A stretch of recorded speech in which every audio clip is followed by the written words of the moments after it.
Okay, well, welcome to everybody that's here today. And our information session is a little bit different because we normally do products, but today is just information. So we're going to be sharing some insights and answering questions about the recent global banking turmoil that's sent jitters around the world, and everybody woke up and said, like, what happened? We decided to actually host this session because of the questions that we've been asked by our community. And thank you to those people that did submit their questions. For everybody else, please feel free to ask questions or post them in the chat as we go along. This is very much an interactive session. We are going to look at what happened, how it happened and why it happened. And the banking sector underpins the financial world. And based on these questions that we received, we felt it very important to have to do this. The crisis has been one of the most significant events in the financial industry over the past decade, and the impact of the crisis continues to reverberate today and will actually continue to reverberate into the future. We've got Andrew and Graham with us tonight, and they're going to take a deeper dive into everything that happened. We're going to also look at how bank failures impact structured notes potentially. And by the end of the time together, we hope to provide you with insights and clarity about what the crisis was all about, the impact on the financial industry, and what it means going forward. So thanks for joining us and making some time. I hope you poured a glass of wine or made a cup of coffee, and we look forward to an informative and engaging discussion. So before we start with Andrew, there's those things called housekeeping. So as you all know, the session is for information only. We always encourage you to do your own research and due diligence. And I'm going to hand over to Andrew. Thanks very much, Jill.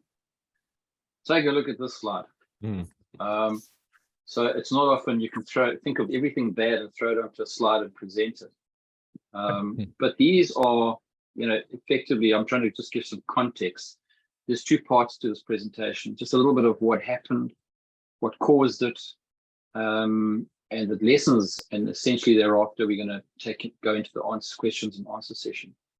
But if you look at these sort of words, they're all very pessimistic. They're all pretty dire. There's a background of lightning and thunder, dark clouds rolling in, and in the various presentations we've had over probably the last year, we've spoken about headwinds that investors have to face.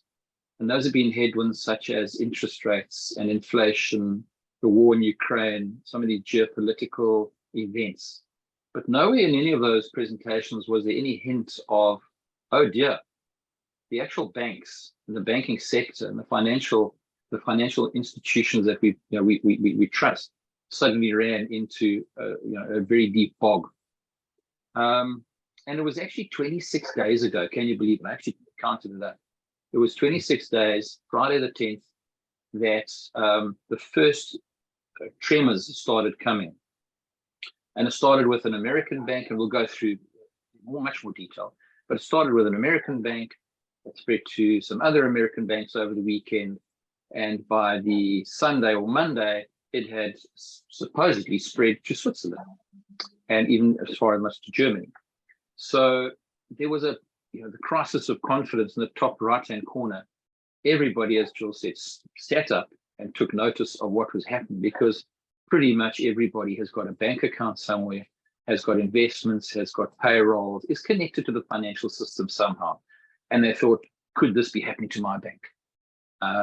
Okay, so there's a lot of words in there. We're not going to sort of go through each one, but it pretty much gives you a collective takeaway in terms of this is bad news. It's bad news to the banking sector, it's bad news to economies, and it's bad news to, at the bottom line, investors and depositors who use banks. I'd just like to pick out a few of them, because in the scenario that we're going to run through this evening, there's two very distinct scenarios happening. There was the US situation and the situation that emerged in Europe. And the two are very, very distinct. I read an article by Jamie Dimon, who's the CEO of JP Morgan Chase. Came out this afternoon. I read his blog. I subscribed to it. And he certainly believes that this whole lack of regulatory control, this crisis of confidence, is not immediately over. It's going to take time for these ripples to subside and for people to feel safe again. And we'll show you why I think it has to be evidence that we are out of the woods. But certainly, one of his views is that the two are very, very separate, the two circumstances. And unfortunately, or fortunately, maybe, I don't know, the fact that we now live in a very, very digitally connected world where you can be sitting with your smartphone, with your banking app, and you get a message from a friend or your advisor or your accountant saying, I've heard this is on the bank, it's looking bad. You simply, with a few finger strokes, you press a button and you withdraw your money. Now, if you have multitudes of people doing this, it spreads this contagion, it spreads this run on the bank, as they call it. Everybody starts withdrawing their cash. The old days, we used to see pictures, either still pictures or on TV, where people were queuing outside a bank, trying to get in to withdraw with their books and their cards and everything. Now it's done digitally. So this can happen very, very quickly. And the word contagion is essentially where the media picked up. They said there's a banking contagion and it's spreading around the world.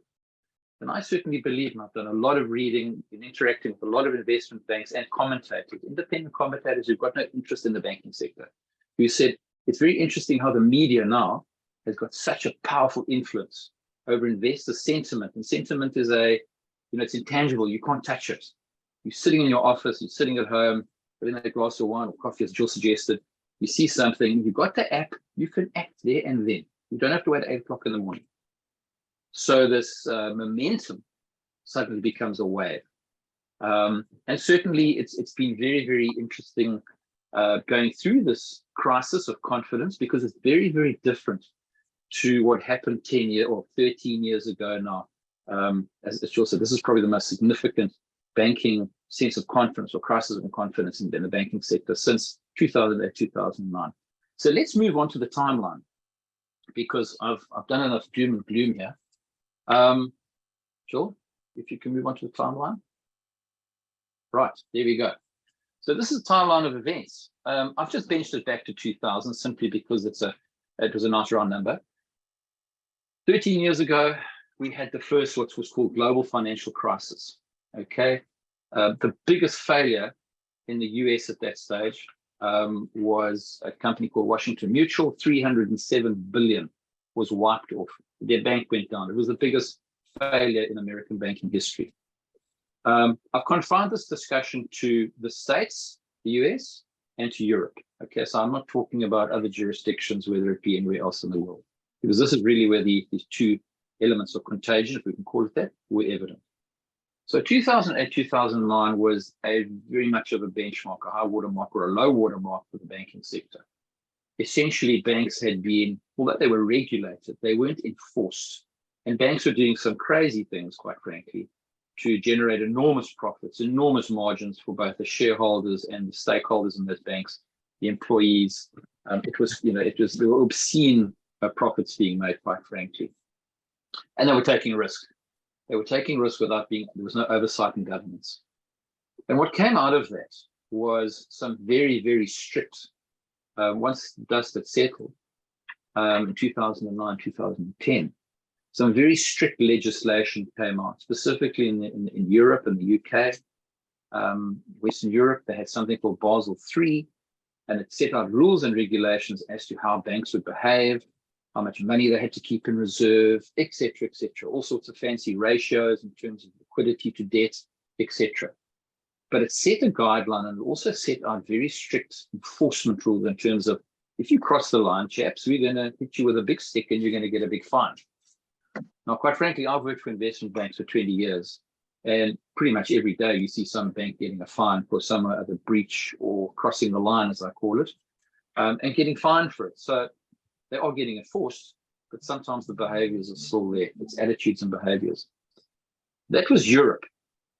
States in 2010, two senators, Frank and Dodd, said we have to protect the consumers, the depositors, the investors who trust these banks. Okay. And they came out with a piece of legislation that was the federal government was very draconian. It really cranked down on the banks in terms of, we're going to impose stress levels, we're going to impose liquidity tests, we're going to make it really difficult for you to overstep the mark or go beyond the line if you're not supposed to go. We're going to be vigilant, and if there's issues to be dealt with, you're going to be really punched on the nose. So that came into force in 2010.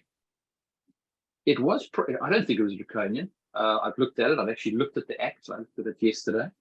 It was very, very strict. And in the wake of what happened in 2008, 2009, where a lot of people lost a lot of money because of textbook bad management on banking officials. The banking sector, funnily enough, over the next 8 years, up until 2018, pushed back against this. They said, this is impossible. It's making it difficult to create profits. We can't do our work properly. And slowly but surely, during the Obama era, I'm not saying because he was, he was a Democrat or whatever, the dilution of that act came through. And basically what it meant was certain banks below certain thresholds didn't have to comply with that very strict regulation that had been put in place specifically to enforce these levels of liquidities to make sure the guys were playing by the book. So counterintuitively, 10 years later, many banks below a certain threshold had assets of less than 250 billion, which sounds enormous, could actually start playing a different game with different rules. Sure, there were inspections, but a lot of the stress testing was taken away. So that was quite interesting, because it created sort of two parallel paradigms where the very big banks, okay, and that's where Cashbox generally deals with very, very big banks, and the smaller banks, specifically in America, we call them regional banks, and we'll talk about them at the end here. They had two different playing fields. What happened was in 2020, the pandemic came along. We all know what happened. Businesses got closed down, locked up, you name it. And it became very difficult for the man in the street to service his debt, because he wasn't allowed to work. He wasn't allowed to go to work. He was set to stay at home and play Xbox with the kids or do something. And banks said, well, we've got to make massive provisions for bad debt, because businesses are going to go under, people are going to become insolvent. It was a very scary time. It was a very unusual time. So most central governments, most central banks around the world said, look, we've got to drop rates incredibly. We've got to make it debt as simpler and as easy to manage as possible. So they printed money. You can call it quantitative easing. You can call it helicopter money. It was a party of free money, and it's very, very low interest rates, if not zero in the States, for example. So banks became awash with money. Individuals became awash with money. I mean, in the States, you were given a weekly or monthly check. Okay, so savings became a big thing for Americans who could afford but didn't have to spend that extra money. But this whole washing, this flood of money, hosepipe of money that was aimed at people specifically in the States, has had its repercussions, because obviously it then fueled hyper growth. So we see in 2021 aggressive global tightening, because suddenly inflation, people were spending too much, prices were going up. It was beyond normal cycles. So they said, well, hang on, this is going to get out of control. Inflation, the ugly word inflation, is going to come along. The best way and the most classic way of tamping that down is to use increased interest rates on an incremental basis to stop people tightening, to start people getting to tighten their belts and to stop them spending. So in a way, the federal government and the central governments around the world sort of gave these banks ammunition to shoot themselves in the foot, quite frankly. And I'll tell you why. Because in July 2022, there's the first time we see Silicon Valley Bank. Okay, I said 26 days ago, but in July last year, they were already put under full judicial federal review in terms of they were still having these tests, but not stress tests like the big banks. And they found a lot of problems. And they said, guys, you need to have more money on your bank account, because if people need to draw it out, you haven't got enough money to pay them. So there was a liquidity ratio problem. They were lending too much and they were investing too much and allowing people loans, but they weren't taking in enough deposits and enough cash on their books to keep the depositors happy. If there were withdrawals. And that's essentially, well, we can get into it in terms of the questions and answers. That's essentially what happened. So it went back to July, but there was no immediate enforcement. The first enforcement happened on the 10th of March, 26 days ago, on a Friday afternoon, where the bank announced that it was selling its bond portfolio, its own bond portfolio, to raise cash to pay for all these guys who are on their apps not pulling the money out. And when that happens, when a bank says, look, we're selling the family furniture and we're selling the silver, it just sends the wrong message. And there was a complete run on the bank, in the previous slide. People just took their money. And by the Saturday morning, the federal government had basically taken control of the bank. Signature Bank collapsed on the Sunday. Pretty similar type of situation. Different bank as well. We'll talk about the nature of these two banks because they are regional, specialist, niche kind of banks in the States. But you can see SBV failure, $212 billion. That's what they had as assets. Okay, so not an inconsequential number. Signature, probably half of that.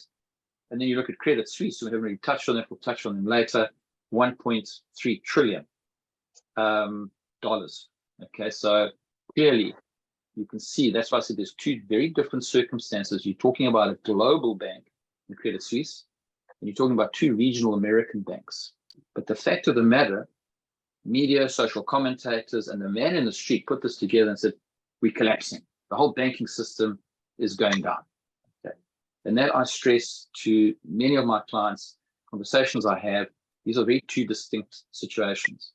I think it's common cause, and it's commonly commented on now, that there are these two different scenarios. But that's the environment that we've all been through. Each and every person on this call has sat there and thought, I wonder if my bank's okay. I wonder, how's my investment going to be affected? What happens if my bank goes insolvent and nobody wants to rescue it? Because we need to talk separately now about the rescues and what happened and why did it happen. And I think the questions are very interesting in terms of they'll take us deeper into into perhaps the detail of this timeline, and actually the lessons at the end of it. When I recap, what are we going to take out of this for the future? And because you are all investors on this call, I think it's great that you've turned up for the call, because you've shown that you've not abrogated your responsibility to your investment. People need to own their investment. They need to understand the risks. They need to understand the problem. And right the way from when we first launched Cashbox in 2019, we intrinsically need the bank, an investment bank, as an issuer of our product. We can't underwrite it ourselves. It has to be done by a bank, the appropriate licenses. And we've always said that's probably one of the most critical due diligence points that we go into. And I'm delighted Graham's on the call, because he'll take you through the actual work that is done in terms of making sure that we get the right bank for the product.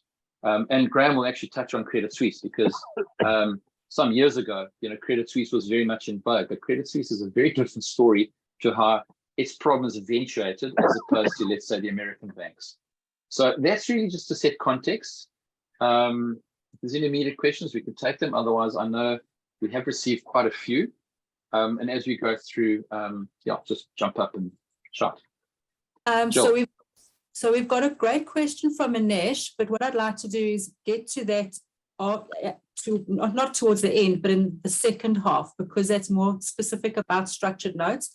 So what I'd like to do is just chat a little bit through some of the questions that we had around the banking side of things, and then we'll lead into the structured notes, and then we'll address your question, Manish. It's an excellent question.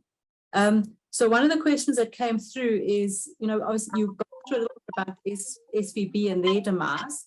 What is the difference between that and what happened with Credit Suisse? I mean, Credit Suisse is like huge, and yet that happened to them. So what actually happened there? Yeah, okay. Yeah, as I mentioned, we're talking about a regional bank which had assets of around about 200 odd billion, and you've got a global bank of 1.3 trillion. So obviously size is very different. Both Silicon Bank and Signature Bank, which was the other bank that failed on that weekend, were regional American banks. They had branches and they had presence in different states like Connecticut, Delaware, California, which obviously Silicon Bank was there, New York, Nevada, places like that, rich pockets. But those particular American banks were almost niche banks. They were specialized banks that operated in startup entrepreneurial, mainly in the tech sector, Silicon Valley, it speaks for itself, and making loans and bankrolling startup businesses in the .com, in the IT, in the digital space sector. And obviously, some of those businesses are great ideas, but they don't run through to fruition in terms of earnings and becoming a stand-up business. Credit Suisse, it's a 300-year-old bank. It was the second largest bank in Switzerland after Union Bank of Switzerland, who ultimately now owns it. With global footprint, global presence, and obviously this massive balance sheet in terms of what it's worth. Credit Suisse is, I've worked very closely over the years with Credit Suisse when I was at other institutions. And unfortunately, and you can go and check this out, you can go and read about Credit Suisse if you haven't already. They've been dogged for probably, I don't know, certainly the last 5, maybe 10 years. With, I suppose you call them scandals. There have been a lot of scandals following the bank in terms of deals that haven't gone right, deals that have imploded spectacularly, investments into other companies where they've taken a stake in it, which have gone down, generally financial services companies.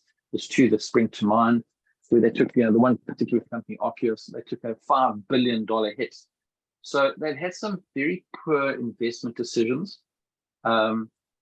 They've had a hemorrhage in certainly the last 5 years, of very high net worth institutions and families and investors actually leaving, voting with their feet and saying, we're actually going to go bank somewhere else. We don't like what's happening here. So there's been a slow poison hemorrhage of funds leaving Credit Suisse. More recently, they did a complete management overhaul from right at the top. And they said, right, we're too bloated. We've got to get trim. We've got to have resonance and relevance to a leaner, trimmer bank. And the new CEO has been sweeping the broom very, very hard. But clearly, it's been very much an uphill battle. And they wanted more liquidity. They needed more money. They were funded. They were within their Basel III ratios. They had enough funds. But a lot of the institutions who had counterparty dealing with them found it, having heard what I've just said, and obviously did more in-depth study on them, they said, okay, we'll do this, but it's going to cost a little bit more. So Credit Suisse was finding it quite expensive. And Graham will attest to this. It's quite expensive dealing with these guys. Mm. So they approached one of their biggest institutional investors, which was a Saudi bank. There's a lot of banks take positions in each other. And interestingly, and this is where the media again jumped onto it. If anybody's in the media, I'm not bashing you. It's just that headlines sell newspapers. And it says, the sort of the average headline was Saudi bank refuses to invest more. Well, there's 2 reasons for that. They didn't want to invest anymore based on maybe some of the history that I just mentioned.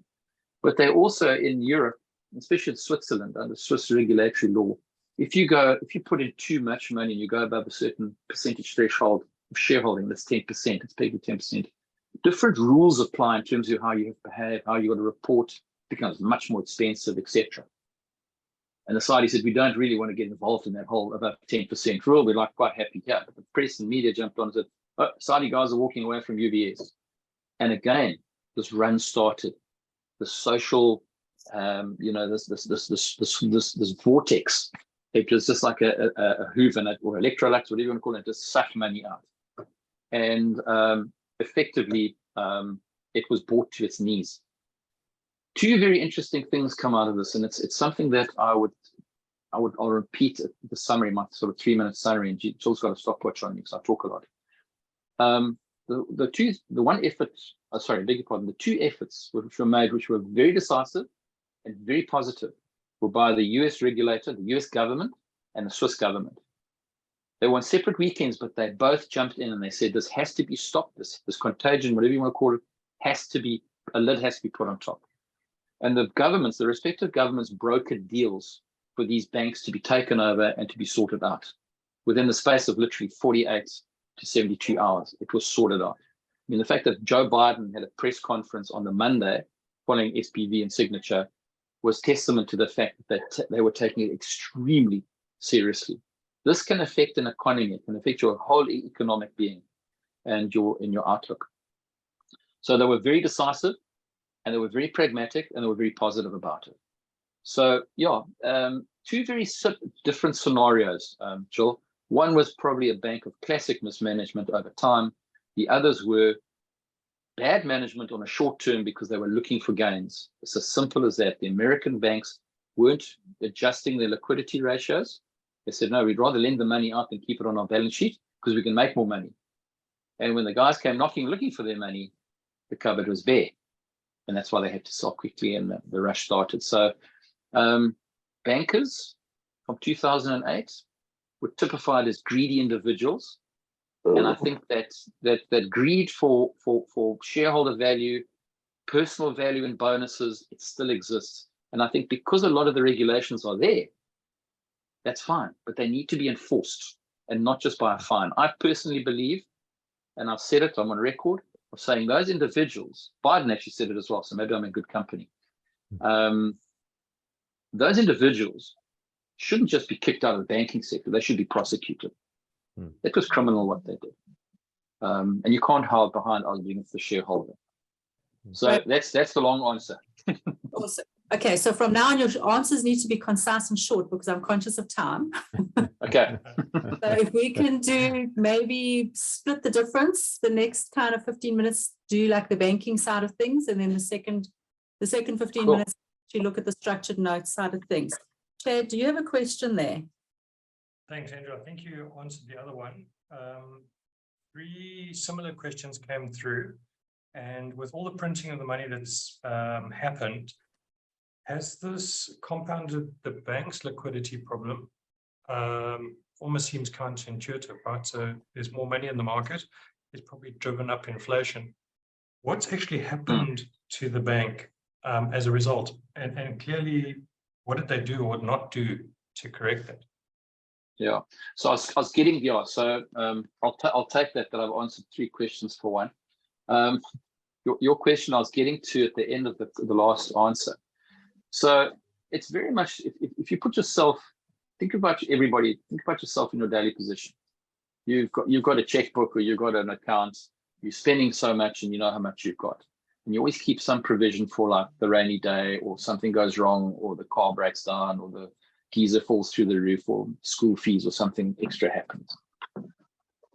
Banks were given all this free money. As Chad said, the governments were supplying them the banks and they had to on lend.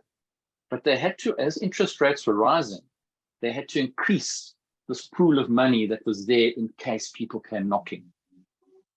But what did they do? They lent it out. They said, no, we're not going to make this interest rates, we're not going to make much money here. I'd rather lend it out to this entrepreneur who's starting a business, and he's going to pay me 3 times that I get if I keep it on cash for that rainy day. So they were greedy, simple as that. So the problem there was they didn't, as the rates went up, they didn't adjust their pool. Their pool should have got bigger and bigger and bigger of reserve cash, of reserve liquidity, as they call it. So the ratio, and the ratios are defined. They set out, this is what you've got to have. That's what you've got to keep on the side. And these guys sort of flouted that and said, well, we'll just do what we want to do. We'll lend it up, we'll make more money. So by the government's giving them more money at cheap rates, I suppose it may have fueled that avaricious side of an individual to say, well, I'm going to lend it up and make more money for the bank or for myself, whatever. And that certainly, compounded the problem when it came, when people started saying, look, I don't believe in my bank, I'm going to take my money out. So yeah, I suppose, as you say, less counterintuitive by the government giving lots of money. It should ease things, but in fact, it created this opportunity for banks to get even more super aggressive in terms of lending. And you could hide behind the fact that, well, I'm trying to keep the economy going. I'm trying to give these guys a chance. SBV had a UK operation in London. It unlike Signature Bank, it had a UK operation mainly targeted at entrepreneurial startups in the IT sector. Okay, and the UK government they've been doing similar. They've also supplying cash to these guys. So it's again, the banking system is interconnected. It's not just the United States is at fault here. all other banks would probably be doing similar type of things. The big banks, though, and this is what's important, Graham will probably touch on it. The big banks, when you get above sort of $500 million upwards, these stress tests that were done away with a lot of these smaller banks, they're very much in place. They're very much evident. And the guys have to stick to those very, very carefully, and the enforcement is a lot tighter. And that brings us back to the fact that, as an issuer, if we were looking for an issuing bank, if we had to go to SPV, which had good ratings from Moody's and S&P and Fitch, so they can get it wrong, these guys. We might have got a fantastic coupon, if you're talking coupons or something, or shapes. But we'd rather say, we're going to go to one of the big banks where there's protection, where there's enforcement, there's compliance, the risk is very strongly managed. It's a big, big, big difference. There's a big chasm. I think what's going to happen, you're going to see a raft of legislation coming out to close this chasm again, like the Dodd-Frank Act, which is going to say, sorry, guys, irrespective of size, you all got to behave on the same rules now. Which, so much rope and you're hanging yourself. So that's great news. And that leads into the next question, Graham, if you wouldn't mind. In terms of the credit default swap, we've also got a slide that chats around how it is that IDAD would have a look at banks and what's the real asset test? Because one of the questions is a great one. How is this even possible that regulators can let this happen? But outside of that, what are we doing to protect ourselves? And what's looked at in selecting a bank? Yeah, definitely. I mean, Andrew's touched upon it with the idea of how we view these banks in their different scenarios and where they sit globally, and particularly the idea that Andrew touched upon, the difference between SVB and Credit Suisse. And the idea with Credit Suisse, or not the idea, but the fact is that reputation is a massive part of what we're doing in IDAD to actually to look at these investment banks. I mean, that what quickly flashed up there was our credit default swap analysis chart, which I don't know whether you've got that there, Jill, but effectively what we do there with a credit default swap monitor is we're actually looking at how much it costs to effectively insure your money at a bank.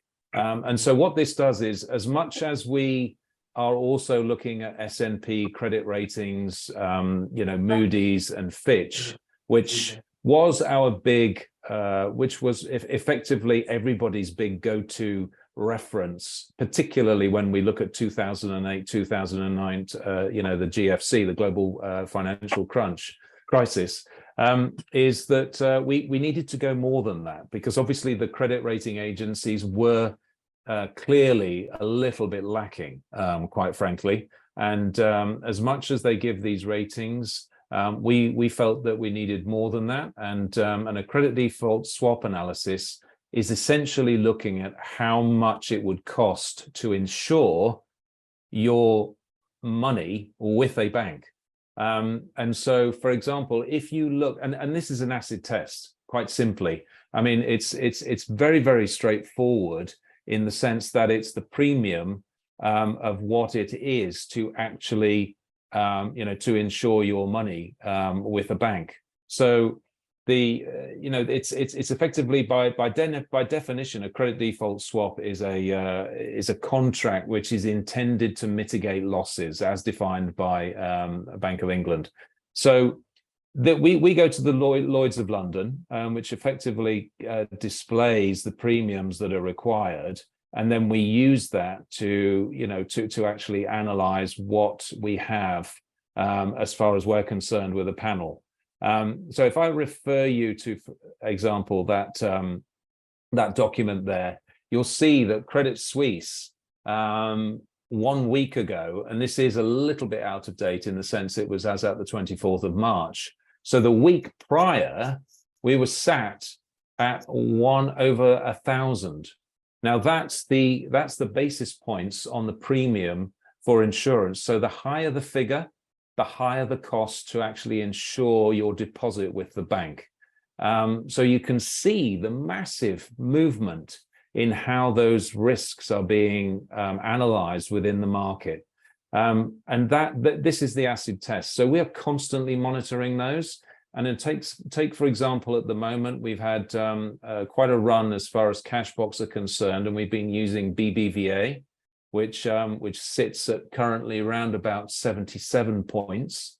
So again, massively low in comparison to Credit Suisse. And also SocGen as well as another example. I don't know whether we've got that. No, it's a bit further down on the list, but SocGen is roughly round about between the 60 and 70 points for insurance premiums. So clearly, very closely monitored, very strong levels of insurance levels, the acid test, the premium costs to insure your money with these organizations. Now, again, Andrew touched upon it, but this is, you know, these types of ability to monitor are very, very powerful, and they're very metric. But also reputation is incredibly important. The fact that investment banks are bringing out new products, also very important. Are they innovating? Are they developing according to the market? You know, we regularly have meetings with investment banks, with their personnel, with the traders, to ascertain what their feelings are on the market, what's going on in the business. Classically, we asked to meet with Credit Suisse quite some time ago, actually, to chat to the traders about some of the rumors that were going around in the marketplace. They organized the meeting, and then they said, oh, actually, we can't make the meeting. These are the sort of things that you put into the melting pot, which essentially act as pretty big red flags to say, well, hang on a minute, we had a meeting arranged and now you don't want to meet. All of these types of aspects are very, very important. And IDAB performs all of these in order to drill down and really get to grips with where we stand. And I'm happy to say that our exposure to Credit Suisse is very minimum. But I would also add that as far as structured products are concerned, a Credit Suisse note that we've used to issue into the market is still exceptionally not at risk in the sense of how you would normally look at a structured note, because of the way a structured note sits in the creditor analysis of an investment bank. And we'll touch upon that, and I'm sure in further questions. But I hope that helps understand that point that you've made there, Chad. Well, thank you. So Graham, could you then take us through, in terms of the rankings, we are loaning money to the bank in this product. Mm-hmm. And if we were loaning money to the bank, we would then sit on their balance sheet as a liability. Where does that place us in the very unlikely event that one of these global investment banks were to go under, considering all the risks and everything that you metrics you put in place to make sure that we're protected? But if the worst was to happen, where would we sit should a bank be taken over? Right. So yeah, I mean, essentially we sit as a within the senior debt sector of the investment bank. So quite simply, we're seen as a creditor in the bank, and as far as the creditors are concerned, it's effectively like an icing cake. So you have you essentially look at all of the creditors that sit there, and obviously they need to be paid out, and it's effectively a queue. So it's a queue of creditors, and who gets what upon the demise, and I use that in inverted commas, of the investment bank. Now there are various, obviously there are various ways in which a bank can actually start to progress down the road when it's in trouble. Is it going to liquidate? Is it going to be taken over? Is it going to be bailed out by a government, et cetera, et cetera? So, you know, it's very difficult to give you a one case scenario, but in very succinctly, a structured note investor is essentially way at the top of that creditor list. So, you know, I mean, I hate to put this into very, very simple terms, but all the creditors are going to stand there with their hand out, wanting to get their money back. A structured note investor will be right at the front of that queue. And so therefore, you know, the aspect is, if you have a full-blown loss of a bank and it goes into liquidation, and there is no saving of that bank through government bailout, et cetera, which again is really the last point that you would look in the progressive nature of the demise of a bank. At that point, you would then be looking at the creditors and how much of the assets of the bank in all of its entirety will be able to be paid back. And as I say, a structured note investor would be at the top of that pile. And if I can just end by saying that, you know, the banks that we're dealing with, liquidation is, obviously I can never say never, but liquidation I don't believe would ever happen to any of the banks that we deal with, as far as the global spread that we have. As I say, we're roughly around about 27, 30 global banks that we analyze and deal with. And it's impossible to imagine that any one of those would go into full-blown liquidation. They'd either be taken over by another bank, and therefore their credit would their creditors would effectively be then the creditors of the purchasing bank or acquiring bank, or you could be looking at government bailout, et cetera. So it's a very, very robust creditor status that you have with an investment bank as a structured note investor.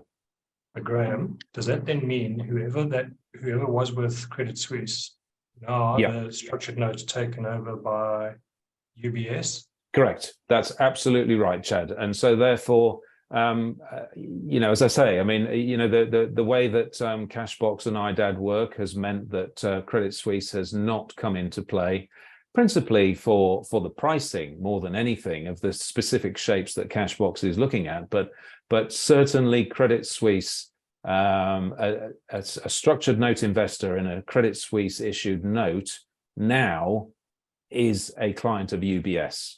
Or is effectively it's underwritten by UBS, and so therefore it's still as safe as it was effectively with Credit Suisse. Fantastic. Should we open up for the questions in the chat, Jill? Yeah. So Chat, sorry, Jill, can I just jump in there, because it's really pertinent, and I saw a really good question from Manish earlier, and Graham's really touched on it, but I think maybe this might bookend it. You know, a structured note is a debt instrument, and banks issue a lot of debt instruments. And one very popular European mechanism has something they call COCOs, which is basically stands for contingent convertible. In other words, what that effectively means, it's a debt instrument, like a structured note, but it's very, very different. Simply what it is, it's I suppose we call it a loss absorption mechanism. But basically, if you get to a certain point in your investment, you can convert the investment into the shares of a particular company. So it's very different to what we offer in Cashbox. But this is the point, Manish. Contingent convertibles were not given the same status. So as Graham was saying, if you had a Credit Suisse issued structured note, you went to the front of the queue, if we can call it that. Contingent convertibles were probably a whole lot further back down the line. So a lot of investors said that's unfair, it's unsecured debt, like a structured note is, but that's the way they simply are ranked in terms of the credit ratings. So contingent convertible, if you had one of those investments, you took a hit. Simple as that. A much bigger hit. Yeah. So COCOs, as they're known, are far more risky. They assume far more risk as an investor. Structured note is completely different to that, because I've had that question as well. So and I think those people who are with contingent convertibles are obviously clearly unhappy because UBS is not making good as they would a structured note. I think again, it's a more of a risk-off approach.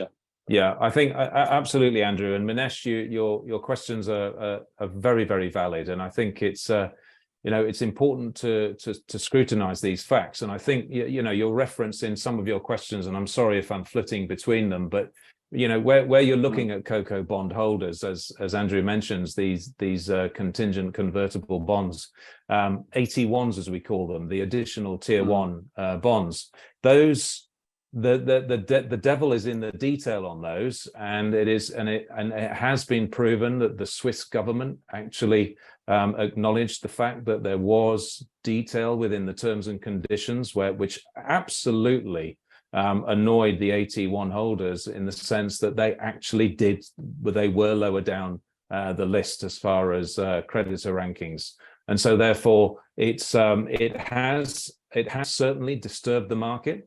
But the Swiss regulators have actually not officially broken any rules. They've simply referred to the terms and conditions of those AT1 bonds that were issued. And so therefore it's, as always, the devil is in the detail. But certainly, I can give you, Graham, I can give you a detail. I'm aware of a client, I don't advise the client, but the client said, how does this align? He had a Credit Suisse, he thought he had a Credit Suisse contingent convertible bond. He said it's an A-rated bank. I said, absolutely. But I said, if you look at the rating on the actual instrument, correct, which is this bond, it was a double B. So I said, I have far more risk. And I said, obviously that's fallen on bed now. So one's got you, as Graham says, you have really got to interrogate what the bank is actually, not just what the bank is doing, but what the actual instrument is doing for you. And we always say, if you take on a structured note with, let's say, a reference basket of 4 individual companies, obviously your concentration risk, if you want to call it that, is on the rise and fall in the fortunes of those 4 companies. You could say, well, I'd rather take an ETF or an iShare, which is spread around a whole sector, or I'd take a whole index of a country, like Sweden or Australia or wherever it might be. So you can spread the risk, but obviously if you narrow it down, you assume a higher risk profile, and often because of the high risk profile, you potentially have a higher risk payoff, but that's not always the case. So that's one of the things we really, really look at very closely when we go to market and we've done the raise and said, right, we're going to hedge the deal with a particular company, a particular issuing bank. It all has to make sense. There's one block that we can't tick, then we walk away from the deal. It's as simple as that. Absolutely. Irrespective of how sexy it looks. And sorry, just quickly, Jill, just very, very, very quickly. And also to add to that, is that, Cashbox and IDAD sit together and we absolutely drill into this. I mean, I don't mind saying I've seen competitors who have issued structured notes where the actual counterparty credit risk is not with the bank that's issuing the structured note, and that is possible. So, for example, Cashbox could actually issue a BBVA note that actually the counterparty credit risk is with a Greek is with a Greek bank, and then that suddenly becomes subordinated debt credit risk, and so therefore that doesn't happen. We don't do that with Cashbox. Cashbox don't want to do it, and IDAD don't want to do it. But it's critically important that it is understood that it can happen, and it does happen, unfortunately, very much so in the past, not so much now. But it is very important to understand that credit risk. Great. So we're down to, we've got 10 minutes. We've got quite a few questions. So if I can just read the questions out to you, and then just if you can answer as succinctly as possible. But answer to actually answer the questions. So Manish has actually had a few really great questions. So his first one was, in the past 15 years, near zero interest rates allowed structured notes to leverage 3 to 4 times borrowing at almost nothing and giving double-digit returns. Now that advantage is lost, as you'll pay at least 6% for money with significant financial risk. I'll jump into that, Jill. Okay. So that certainly you could have in the past, and it still happens as well, although very, very much less significantly now because of the situation with investors' understanding. But but certainly leverage structured notes have occurred in the past and have actually exposed investors to incredible amount of risk.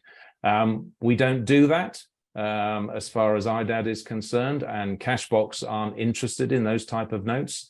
When a Cashbox structured note is issued, with IDAD manufacturing and creating that note with an investment bank, it is exactly what it states in the sense of its parameters.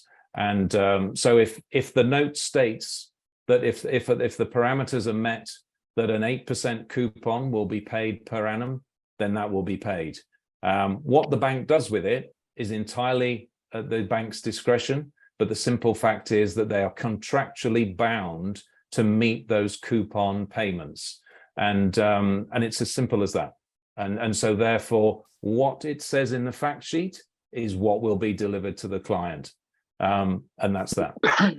So Manish's last part of that question was, with all of this, does it still make sense from a risk perspective in this environment to have the notes? So here, recession looming.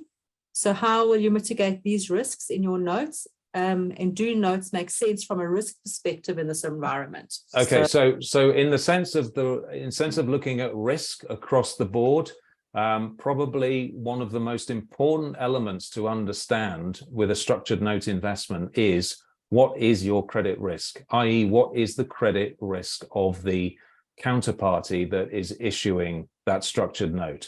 So for example, with Cashbox, there's been a very strong run in utilizing BBVA. The capital tier 1 ratio, for example, on BBVA is something like 16.5%. Andrew mentioned about the Basel III regulation post the GFC, and that has to sit somewhere between 6 or 7. So BBVA is literally more than double what its capital tier 1 ratio requirement is under the regulation. It's very robust. Its capitalization is over 40 billion euros, and it is a well-run, well-organized business, which we have a lot of faith in. As far as IDAD's due diligence is concerned, we have a very good relationship with them. We're constantly monitoring their reputation, and as I say, the innovation that they incur to provide products in the marketplace, and we're very comfortable with them. It's certainly not the only investment bank we deal with, as I say, but about 27. But certainly the counterparty risk is something that must be borne in mind by an investor, and I believe Cashbox is very, very diligent in explaining that to all of its investment community. Perfect. Okay, so then we've got another question from Pierre. Is the current situation and worries of more banks going belly up actually creating any special opportunities? For example, the rumor that smaller banks might be taken over by a couple of big banks. I can jump in there quickly with that one if anybody else wants to add as well. But I think the opportunities really, as far as structured notes are concerned, are pretty diluted in the sense that we know who we're dealing with as far as IDAD is concerned. Cashbox rely on our understanding of the marketplace to know who to deal with. I think on a wider point of view, there may be some smaller banks that will go under, possibly because of the fact that depositors effectively want to look for a stronger bank to be able to put their cash with, and so therefore there could potentially be a run on some small banks. But I really don't see the possibility of a contagion that was the like of 2008, 2009, because I believe the regulators are more switched on and certainly more proactive when there may be some issues within the system that start to show their ugly face. As Andrew mentioned, the US government reacted extremely quickly when looking at SVP. SVB, and that's critically important. So I don't see a significant opportunity in the sense of making money. Okay, great. I think just, Graham, if I can jump in, I mean, it's quite interesting because the remnants of what was SVB in the States was bought by another regional bank out of North Carolina called First Citizens Bank. Now, most people have never heard of First Citizens Bank, but it's a family-owned bank that goes back to the late 1800s.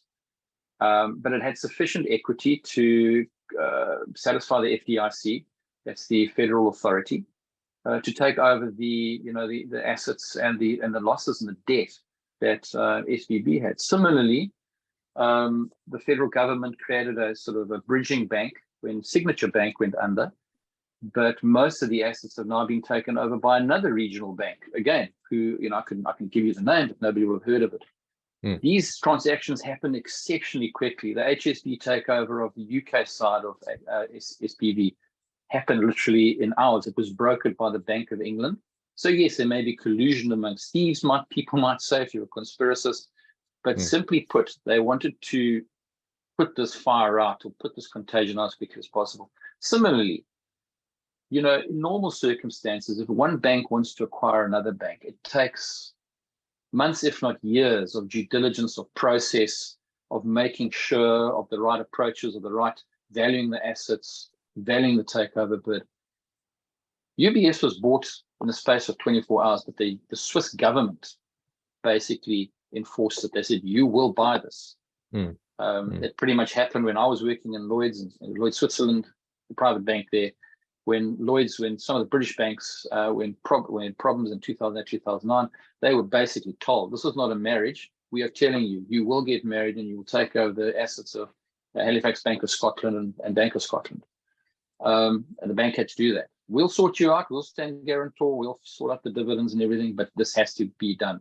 So central banks have a very positive, they can have a very positive role. They can also have a very directing role in terms of moving things in certain directions. That's the one layer of it. The other layer is that there were probably opportunities. If one looks at the broader S&P banking sector, for example, during the last 3 weeks, specifically following the 13th of March, and I followed it very carefully, banking stocks, so your well-known names, your Citibanks, your Bank of America, Wells Fargo, JP Morgan, Goldman Sachs, they all came off in value. Now, these are the big banks. These are the guys that get pressure tested.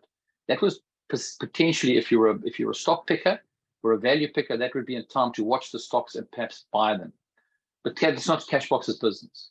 It might very well have been an opportunity to create a tactical basket of saying, let's put in 4 stocks of these companies that have come up, because banks have had a really good run in the last 18 months, Graham. They've had a fantastic run. And suddenly you could actually access those banks at perhaps a more reasonable pricing. It's a high interest rate environment. They've probably got, there's a lot more puff in the legs. They're probably still going to go some. But that was very quick, very strategic. And there was a lot of turmoil around, is this thing contained? Is it ring fenced, or is it going to get, is it broader and wider until people understood what was happening?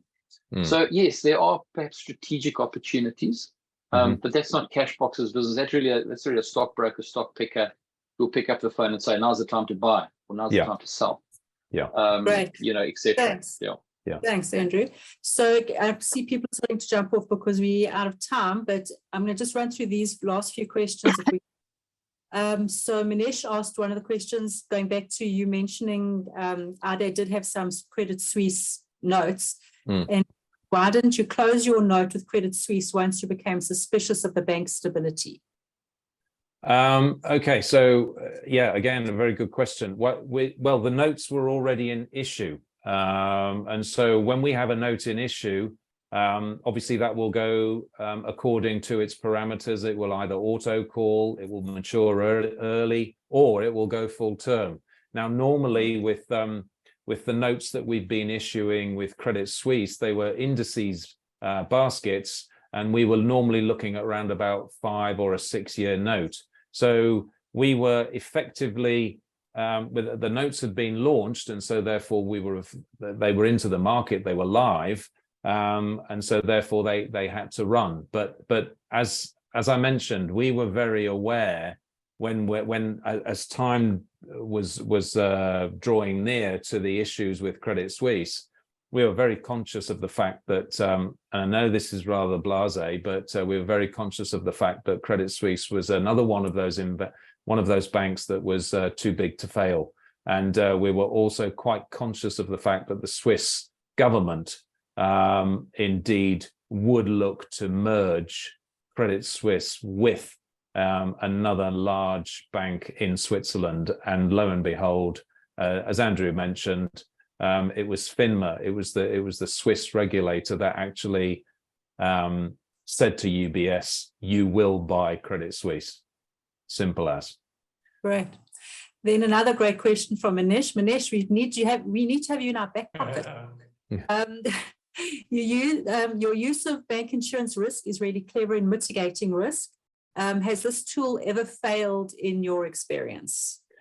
Okay, so again, Manish, that the bank insurance analysis that we do is not taken in isolation. So there are a whole host of subjective elements of due diligence that we also perform.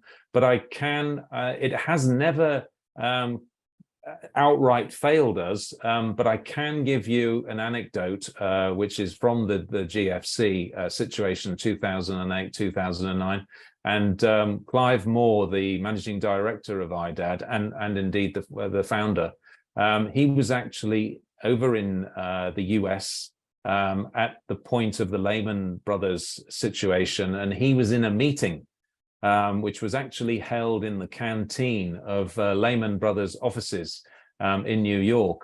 And during the meeting, he noticed that a lot of the staff were coming into the I say the canteen. It was actually quite a plush restaurant, really, in Lehman Brothers offices. But he noticed that staff were entering the restaurant area and actually just opening drawers and putting cutlery and plates and whatever into their sort of like desk boxes, because they actually knew that the bank was going down, and they just wanted to get some form of something. Maybe it was a memento, or maybe it was some sort of value. I don't know, but he actually witnessed this, and as soon as he left the meeting, it was very clear that there's no way that we're entering into any structured notes with Lehman Brothers. And lo and behold, weeks later, the bank went down, and we had the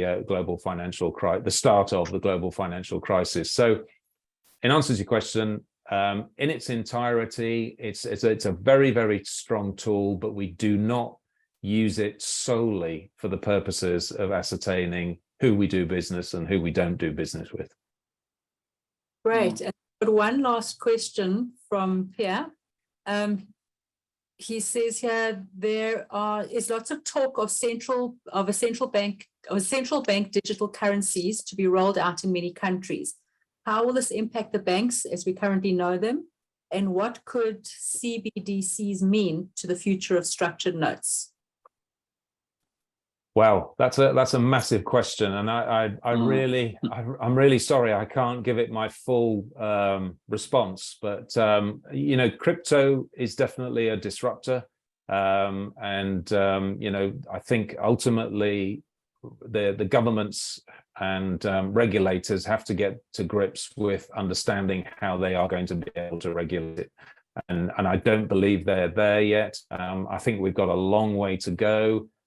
But I do see a future, most definitely. And what that future is, I really can't answer that question. But I think there's a place, and I think it will develop. And I think ultimately technology will be the main spoke of how we actually go forward with crypto. So I'm sorry I can't give it more attention on this call.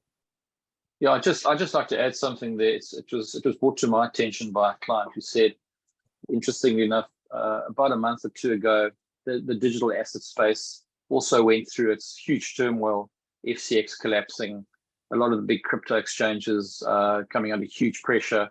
the actual currency of Bitcoin, for example, its price becoming hugely deflated.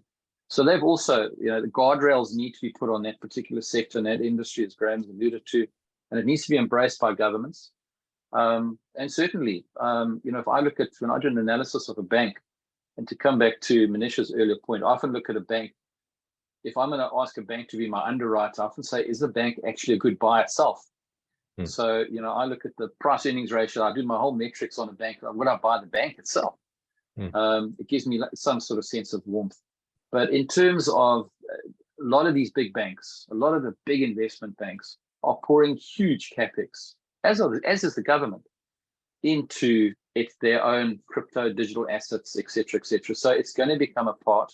I think these substantial and spectacular failures that have come recently, specifically FCX, have heightened the need to accelerate this. But I would think that somewhere in that, as Graham said, it's a very broad, very big playing field.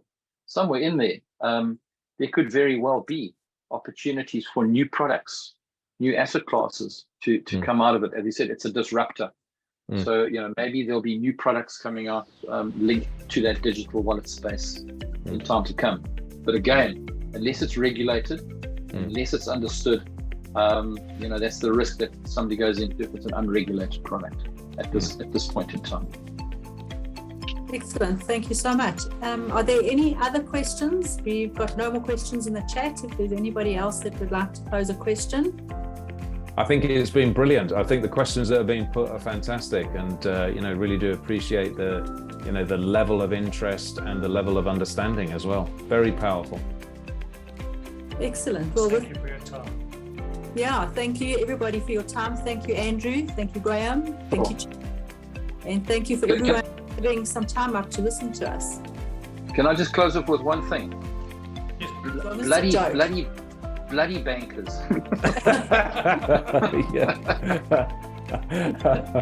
Totally agree. Cool. Thanks so much, everyone. Brilliant. Thank you. Have a good evening. Take care, everybody. Ciao, ciao. Cheers. Ciao. Bye-bye. Bye-bye.